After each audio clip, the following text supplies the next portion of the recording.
খরচ করে তোমাকে আমি লেখাপড়া শিখিয়েছি, ভেবেছিলাম মোটা বেতনের চাকরি করে সুদে আসলে আমার সব টাকা শোধ করে দেবে। আমি তোমার একমাত্র মেয়ে ড্যাডি, আমার কাছে তুমি সুদের টাকা দাবি করছো? সুদখোরের কাছে আপন পর কোনো ভেদাভেদ নেই। টাকা যদি না দাও তাহলে মোটা অঙ্কের যৌতুক নিয়ে তোমাকে আমি বিয়ে দিয়ে দেবো। এই কথা বলে দিলাম। বুঝতে পেরেছি, তোমার কাছ থেকে অন্যভাবে টাকা আদায় করতে হবে। 1 2 3 4 5 6 কিটা মানে 7 8 9 10 11 12 কম কম মনে হইতেছে। কোথায় খবরদার, চিৎকার করলে গুলি করে মাথা খুলে উড়িয়ে দেব। তুমি ডাকু আকবর, এখান থেকে 1 বান্ডিল টাকা আমাকে দিয়ে দে। দেখো বাবা, আমি গরিব মানুষ।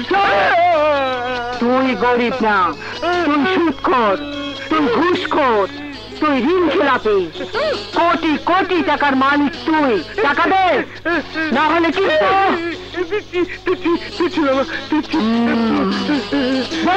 টাকা দে, টাকা দে।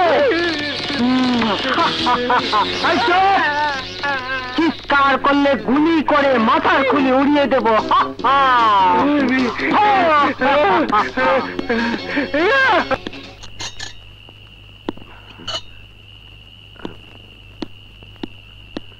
ডাকাত, চোর, ধরো, পালিয়ে গেল। আরে ছাড়ুন, ছাড়ুন আমাকে, আমি লিজা। লিজা? কোন লিজা? আরে ওই লিজা, গুন্ডা ভাড়া করা, নিজে নিজেকে কিডন্যাপ করা। আসুন আমার সঙ্গে, আমি সব খুলে বলছি। বসুন।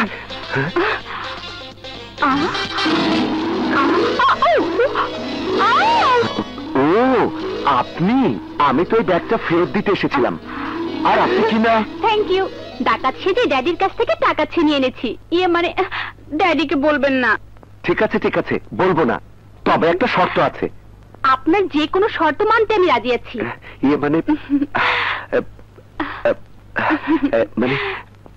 I love you. Yes, come in. Please be seated. আমি কবিতা চৌধুরী, পেশায় আইনজীবী, তাছাড়া হিউম্যান রাইটস এর পক্ষেও কাজ করি। আপনার পরিচয় আমি পেয়ে গেছি, কি জন্য এসেছেন বলুন। এটা কি? একটা খুনি তদন্তের ডিটেইলস। কিছুদিন আগে এই এলাকার সাবেক চেয়ারম্যান হাফিজুর রহমান সন্ত্রাসীদের হাতে নির্মমভাবে খুন হয়েছেন, অথচ সন্ত্রাসীরা ধরা পড়েনি। বিশ্বস্ত সূত্রে জানতে পেরেছি অসৎ পুলিশের সহযোগিতায় খুনিরা ধরা না পড়ে এই এলাকাতেই ব্যবসা বাণিজ্য করছে। আমি চাই তাদের দৃষ্টান্তমূলক শাস্তি। অফকোর্স, অপরাধী যেই হোক আইনে তার শাস্তি হওয়া উচিত, কিন্তু আপনি এত সব জানলেন কি করে? পেশায় আমি ব্যারিস্টার, ক্রিমিনালদের খুঁজে বের করে আইনকে সাহায্য করাও আমার একটা দায়িত্ব। আপনার সাহসের প্রশংসা না করে পারছি না, কেসটার দায়িত্ব আমি নিলাম। টাইগার বলতাছি। কামরুল বলছি ছোট ভাই। হাফিজ চেয়ারম্যানের মার্ডার কেস ওপেন করার জন্য ব্যারিস্টার কবিতা চৌধুরী কমিশনারের কাছে সুপারিশ নিয়ে এসেছে। তাই নাকি? মার্ডার কেস ওপেন করার আগে ওই নিজেই মার্ডার হয়ে যাইব।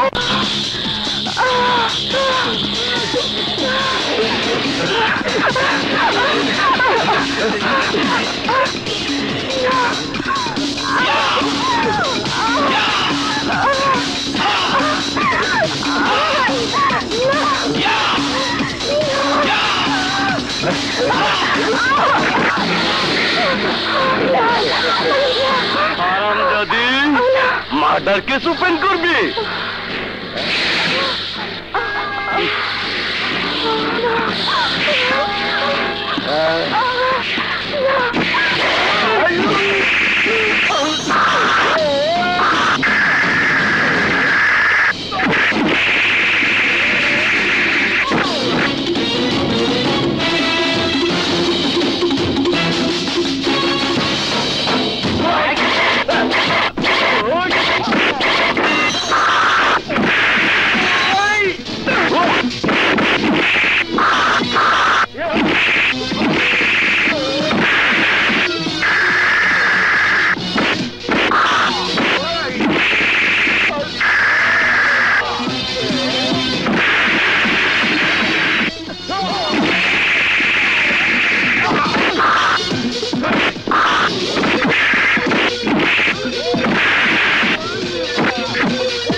কবিতা,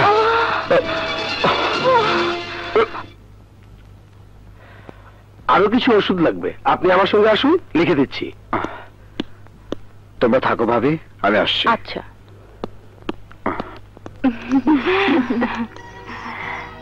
আমি নীলা, আর আমি রুবি। ওরা সিদ্ধান্তর দুই বোন। তোমার তো কলেজ আছে নীলা, তুমি যাও, আর তুমি বাসায় গিয়ে ওর খাবারটা তৈরি করো। ঠিক আছে, আসি। সার্কিট হাউসের বাসায় তোমার একা একা থাকা চলবে না। আজ থেকে তুমি আমাদের কাছেই থাকবে। সিদ্ধান্তর কাছে তোমার কত গল্প শুনেছি। আপনি চা খেতে থাকুন, আমি খাবারটা রেডি করে দিচ্ছি। না না, চা লাগবে না, আপনি খাবারটা দিন, আমি চলে যাই। দেরি হলে স্যার রাগ করবেন। তাহলে কফি করে দিচ্ছি। না না, কিচ্ছু লাগবে না। ওরে বাবা, মরিচ বাটায় কি ঝাল! যন্ত্রণায় 7 দিন আমি ঘুমোতে পারিনি। কোথায় যন্ত্রণা হয়েছিল দেখি? এখানে। বুকে তো যন্ত্রণা। না না, এখানে এখানে এখানে। মাথা? এই যে এখানে, এখানে খুব যন্ত্রণা। আমি সব যন্ত্রণা ভুলিয়ে দিচ্ছি।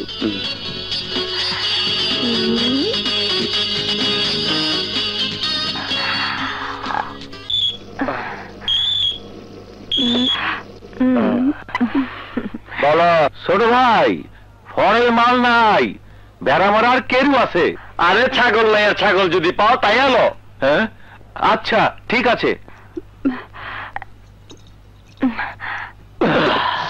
আর সারা রাত মাল খাবো,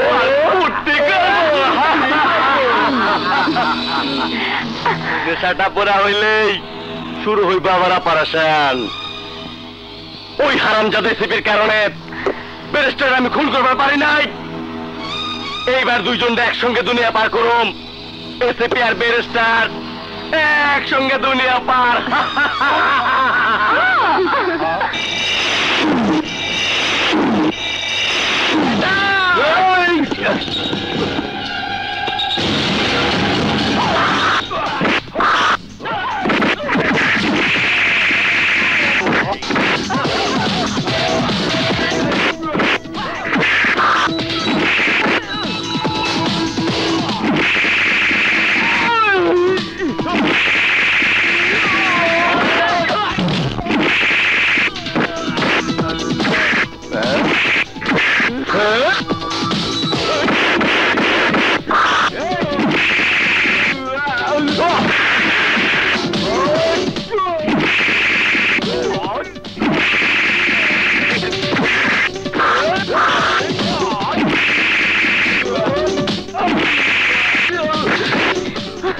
বাস্টার্ড, তুই আমাকে খুন করতে চেয়েছিলি না?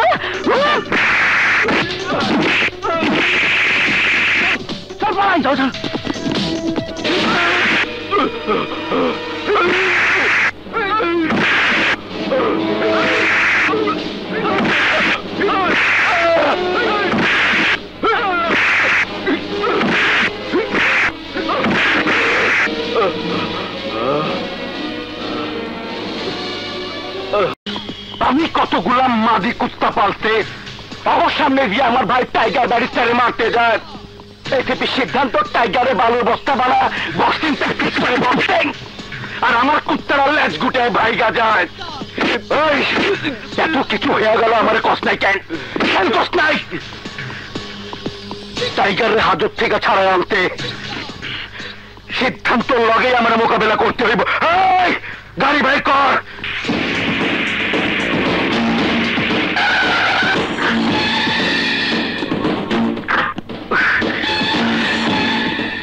এসিপি কই? কই এসিপি?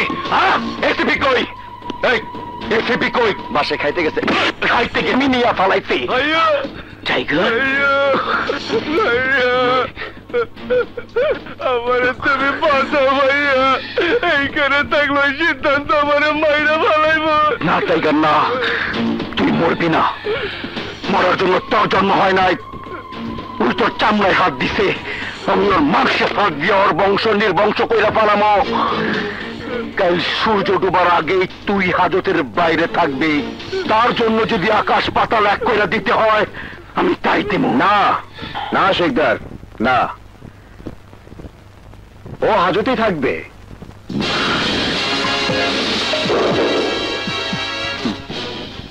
তোমার ঘরে ছাড়া পাওয়ার সব রাস্তা আমি বন্ধ করে দিয়েছি। ওকে যদি হাজত থেকে ছাড়িয়ে নিতে পারো তাহলে আমার এই পোশাক আমি চিরদিনের জন্য খুলে ফেলবো। কার ভাইরে ধৈরাই না তুমি হাজতে ভরছো জানো? জানি, দুর্নীতিবাজ খুনি হিম্মত শিকদারের ভাইকে। ওর সঙ্গে তুমিও কাফনে কাপড় পাওয়ার জন্য তৈরি হও। মুখে লাগাম দে এসএপি। এই শিকদার, আমার মুখটা তোর রাস্তা বলে ঘোরা নয় যে হুকুম করার সঙ্গে সঙ্গে তামিল হয়ে যাবে। আমার ভাইকে ছেড়ে দিবার লেগে কত টাকা চাই তোমার? 5, 10, 20, 50 লাখ? আমার ভাইয়ের লেগে আমি সব কিছু করবার পারি। তাহলে যাও কোন মসজিদে গিয়ে ওর আত্মার শান্তি কামনা করো, কারণ পৃথিবীর সমস্ত টাকা দিয়েও এই সিদ্ধান্ত রায়হানকে কেনা যাবে না। আগুন নিয়ে খেলতে যায় না এসএপি, নির্ঘাত মারা পড়ে যাইবা। আমি চাই না অকালে তোমার প্রাণটা ঝইরা যাও। কার আগে কার প্রাণ ঝরবে তার হিসাব এখনো শুরু হয়নি শিকদার। হবে কখন জানেন? হাফিজ চেয়ারম্যান মার্ডার কেসে আপনাকে গ্রেফতার করার পর। তোমার পরিচয়? তুমি না, আপনি করে বলুন। আমি ব্যারিস্টার কবিতা চৌধুরী। যে ক্রিমিনালকে আমি টার্গেট করি সে কখনোই আমার হাত থেকে ছাড়া পায় না। আন্ডারস্ট্যান্ড? Better understand. আপনি তাহলে মার্ডার কেস ওপেন করার লেগা কমিশনার সাহেবের সুপারিশ করছিলেন? ইয়েস, যে কারণে আপনার ওই বদমাশ ভাই আমাকে মেরে ফেলতে চেয়েছিল। যেখানে সিদ্ধান্ত রায়হানের মতো শক্তিমান পুলিশ অফিসারের ছায়া থাকে সেখানে দুর্নীতি আর সন্ত্রাস মাথা তুলে দাঁড়াতে পারে না। আপনি টাইগারের নামে চার্জশিট তৈরি করার নির্দেশ দিন। আদালতে আমি ওকে খুনি প্রমাণ করে দৃষ্টান্তমূলক শাস্তির ব্যবস্থা করব। আপনার উপর সে বিশ্বাস আমার আছে, কারণ গত বছর গুলশান থানার সন্ত্রাসীরা আমার নামে যে মিথ্যা মামলা করেছিল সেই মামলা থেকে আপনি আমাকে উদ্ধার করে প্রমাণ করেছিলেন সত্যকে কখনই মিথ্যা কাফনে ঢেকে রাখা যায় না। সেদিন লড়াই করেছিলাম আদর্শবান সিদ্ধান্ত রায়হানের জন্য, আর আজকের লড়াই শিকদার বাহিনীর বিরুদ্ধে। ওদের আমি ফাঁসির দড়িতে ঝোলাবই। ব্যারিস্টার, তোমার কথা আমি সারা জীবন মনে রাখুম, সারা জীবন। এসিপি, কাল সূর্য ডোবার আগে আমি আবার আইতাছি।